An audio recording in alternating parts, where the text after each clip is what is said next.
The upbringing was definitely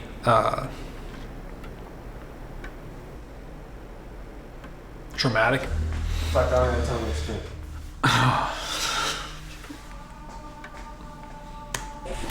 Should Lockhaven? Should we do anything? Tell him. I mean, tell him how great he thinks he is. No, don't do that because he's gonna hate him even worse. Don't do that. He hates him already because he thinks he's Harry. He does. Because Aaron said, Harry said he acts like your brother. Everybody hates my brother. Mom, he can fucking tape you as soon as he wants. Stand down and shut up. John, come here. Tape him from this side. This is the funny angle.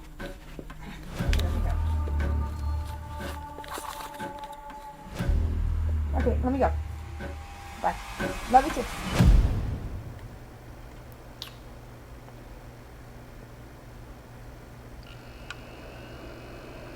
That's the easy stuff.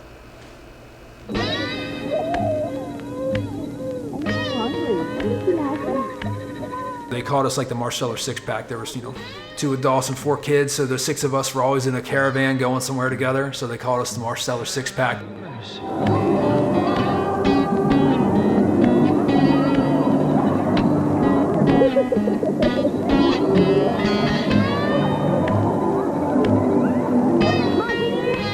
So family life growing up, the older we got, I think the tougher it got. You slowly see things decrease over the years. You see my dad not getting to farm as much, which he loved. We're not selling sweet corn anymore in the summer.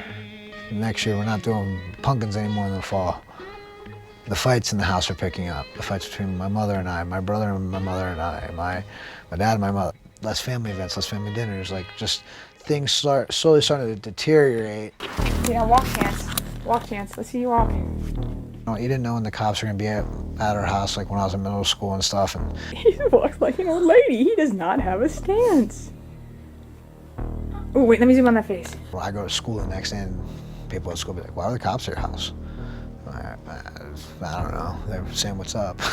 I just trying to make up the next lie because it was a common occurrence. Every other month or, a couple times a year, the cops would be called. Or, they would be present, they'd have to interview us and talk and stuff. Why were the cops showing up at your house? I just think, this is an area I would like to tread a little bit lightly on. My relationship with my mom as I grew up was good when it was good, and it was really bad when it was bad.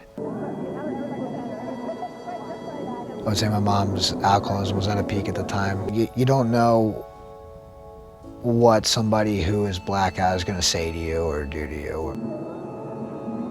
But she had a big heart. You never knew when she was going to throw a party for you or something. But then you never knew when in the middle of the party it was going to be so embarrassing that you wish no one was there. You never knew what you were going to get. It was like having a drill sergeant come in and flip your bed up in the middle of 2 a.m. in the morning. You didn't know. I didn't want to be home. I never want to be home. The hot and cold, the on and the off it was real. It was constant.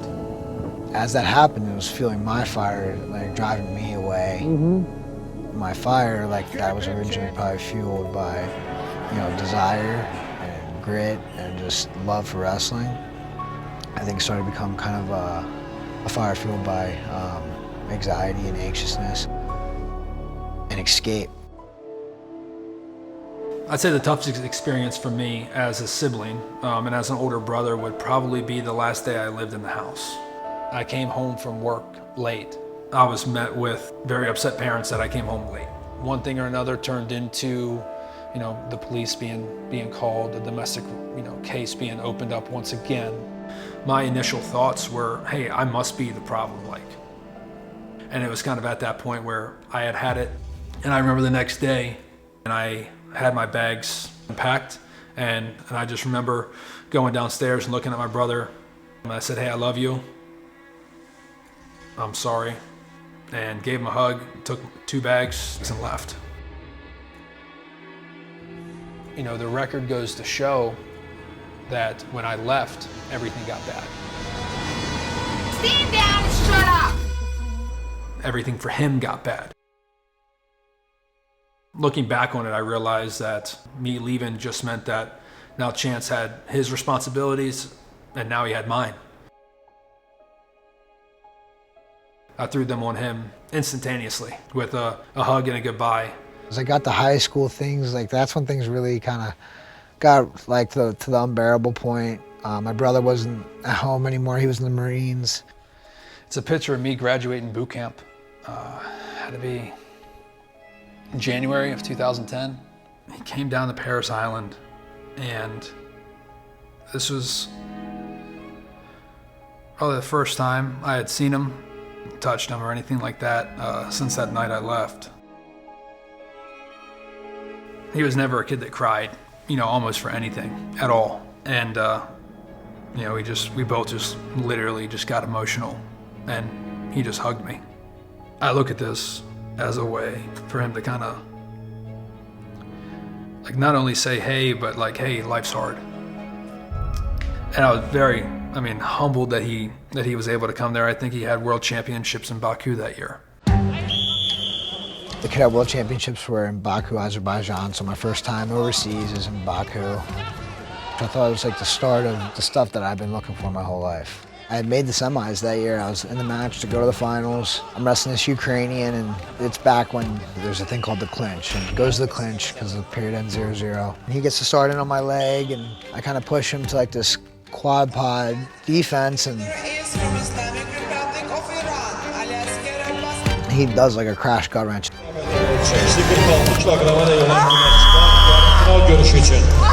Kırmızı giyimde İrakli Mikhailidze, Gürcistan. Göl giyimde Vasil Mikhailov, Ukrayna.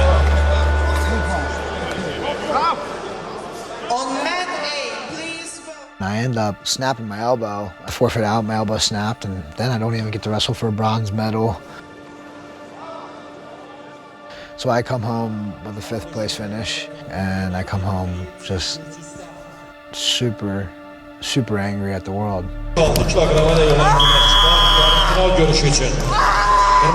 I thought somebody had wronged me. Like, I obliterated myself after that, mentally, physically. There was a huge stigma around, like, if this kid's a hammer on the mat, like, he's probably crazy off as well. I'll never forget the next 3 weeks, or how much I forgot of the next 3 weeks when I got home. They were probably the biggest parties I've ever thrown. They were like, what is it, Project X parties almost? Like, they were ridiculous. We had parties in between the house and the barn. I'm talking like a 50, 60 person high school party maybe. You know, I liked the life of the party. I think the one thing it did for me was always kind of make me normal again. Chance was more or less like a celebrity in our hometown. There wasn't much anyone could really tell him. I mean, there'd be times where the cops would come and bust it, and they'd be like, oh, this is the Marsteller address. Okay, we're just gonna tell everyone to leave, and that's it. So we got away with everything pretty much that we wanted to. Throughout high school, there was very few drugs I didn't try. If it came around, I did it. You know, I was mostly smoking and drinking, but you know, shrooms came around, LSD. The first time I ever tried heroin was late in high school. I didn't know it. I knowingly did meth in high school and Molly, and I looked at it as, oh, these are party things. If they come around, I'll do it, and I'll do the next thing that comes around. I didn't look at myself as an addict, because I thought I just did everything. I just do all the drugs. You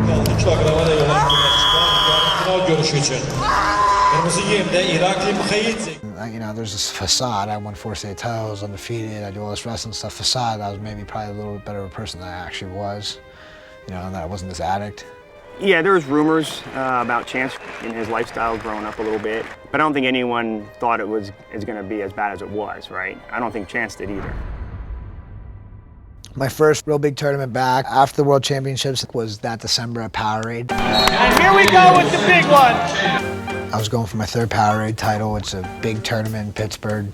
At the time, I was like #1 in the country, 160, and there was a kid named Cody Werchak. He was #1 in the country, 170. Well, I mean, that's what a lot of people are talking. Chance is phenomenal, but Werchak, he's one of the best in the country, one of the best in Pennsylvania state history. It set up what I think some would say is one of the craziest matches in high school of all time. There you go. And there's a hush over this gym. Everyone is just like glued. What's gonna happen? What's gonna happen? Marsteller works a 2-on-1. Both hands look like above the elbow. Looking for a pull. There was some just absolutely crazy scrambles where I almost scored like 6 times, and then he would get to my leg, and I would do the splits. Marsteller doing the splits! And I definitely looked out of shape in the match. And Hopping on one foot, Marsteller brings it up. Loses his footing! Cody Weirchuk tries to counter. Marsteller hanging down to the leg and basically back to where he was. Stepping over from the hips here. Great action. Marsteller still in control of the leg. Has it up on his shoulder. In position to score. Weirchuk showing incredible balance right now. Oh, what is that? I think it was one of Flo's, like most reviewed like video that you guys had. Chance Marsteller makes his way back to his feet. That was obviously the closest I ever came to losing in high school, and really the only real close match I ever had in high school. Everybody talks about it's this awesome match. It was the last match of the night. 2 number 1s in the country. But I won. But I look back when it's still just like knowing the context behind it, like, what could I have done? To me, the video would have been a lot cooler, like if I, would have been sober and put the beat down on him. That's gonna be it. Chance Marsteller gonna win this one, but look at the crowd on their feet, ladies and gentlemen. The most exciting high school matchup this season.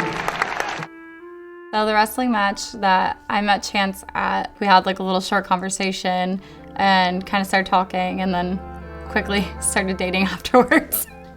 When we were at that dual meet, like what I noticed was her from, across the gym right away. I thought, like, she looks flawless. It seemed to be very serious off the bat, like he knew what he wanted. As far as Jenna as well, I'm not sure she knew what she was in for. We just really were honestly inseparable from the time we started like really talking and getting to know each other.